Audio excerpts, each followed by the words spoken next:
গতকাল বরগুড়ার পাথরঘাটা উপকূলে জেলেদের জালে একটি যান্ত্রিক বস্তু উঠে এসেছে, যা দেখতে অনেকটাই পানির নিচে চলাচলকারী স্বয়ংক্রিয় যানের মতো। লাল ও হলুদ রঙের প্রায় ৮ ফুট দীর্ঘ যন্ত্রটি উদ্ধার হওয়ার পর স্থানীয় জেলে সম্প্রদায় থেকে শুরু করে প্রশাসন ও গবেষক মহলে কৌতূহলের সৃষ্টি হয়েছে। সবার মনে একটাই প্রশ্ন, বঙ্গোপসাগরে জেলেদের জালে উঠে আসা এই সামুদ্রিক যান সাদৃশ্য যন্ত্রটি আসলে কি? প্রাথমিকভাবে সমুদ্র বিজ্ঞানীদের ধারণা এটি অটোনোমাস আন্ডার ওয়াটার ভেহিকল। বঙ্গোপসাগরের বাংলাদেশ উপকূল সংলগ্ন এলাকায় এমন একটি যান কিভাবে এলো তা নিয়ে কৌতূহল দেখা দিয়েছে। স্থানীয় জেলেরা জানিয়েছে, রোববার বিকেলে পাথরঘাটা উপজেলার চরদুয়ানি ইউনিয়নের খলিফারহাট এলাকার একটি মাছ ধরার ট্রলার বঙ্গোপসাগরের মোহনা এলাকায় মাছ শিকারে ছিল।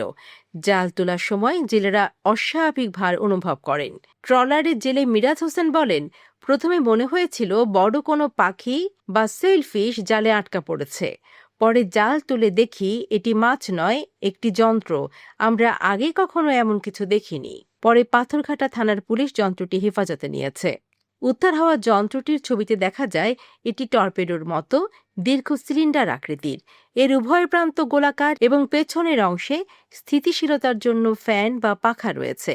উপরের অংশ খুললে ভেতরে বিভিন্ন electronic module, battery unit, sensor, নিয়ন্ত্রণ ব্যবস্থা এবং একটি অ্যান্টেনা সদৃশ যোগাযোগ ডিভাইস দেখা যায়। ইতিমধ্যে যন্ত্রটি সম্পর্কে জানতে দেশের খ্যাতনামা ডলফিন ও সামুদ্রিক প্রাণী বিজ্ঞানী বিশেষজ্ঞ জাহাঙ্গীরনগর বিশ্ববিদ্যালয়ের প্রাণীবিদ্যা বিভাগের অধ্যাপক মোহাম্মদ আব্দুল আজিজের কাছে ছবি পাঠানো হয়। তিনি ছবিটি পর্যবেক্ষণ করে জানান, প্রাথমিকভাবে দেখে আমার ধারণা এটি অটোনোমাস আন্ডার ওয়াটার ভেহিকল বা এইউভি হতে পারে।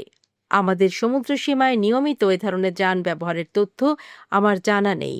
তবে ছবিতে যা দেখা যাচ্ছে তাতে মনে হচ্ছে এটি সচল অবস্থায় ছিল না। সম্ভবত যান্ত্রিক ত্রুটি বা শক্তি হারানোর কারণে স্রোতের টানে উপকূলের দিকে ভেসে এসেছে। গবেষকদের মতে, যন্ত্রটির প্রকৃত পরিচয় জানতে এর গায়ে থাকা সিরিয়াল নাম্বার, প্রস্তুতকারকের নাম, মেমোরি, ডেটা, সেন্সর কনফিগারেশন এবং যোগাযোগ ব্যবস্থার প্রযুক্তিগত বিশ্লেষণ প্রয়োজন। যদি অভ্যন্তরীণ ডেটা সংরক্ষিত থাকে, তাহলে এটি কোথা থেকে এসেছে, কতদিন সমুদ্রে ছিল এবং কী ধরনের তথ্য সংগ্রহ করছিল সে সম্পর্কেও ধারণা পাওয়া যেতে পারে। এখন অপেক্ষার বিষয়, দেখা যাক এটি আসলেই কি স্বয়ংক্রিয় সামুদ্রিক যান, নাকি এর পিছনেই রয়েছে অন্য কোনো রহস্য।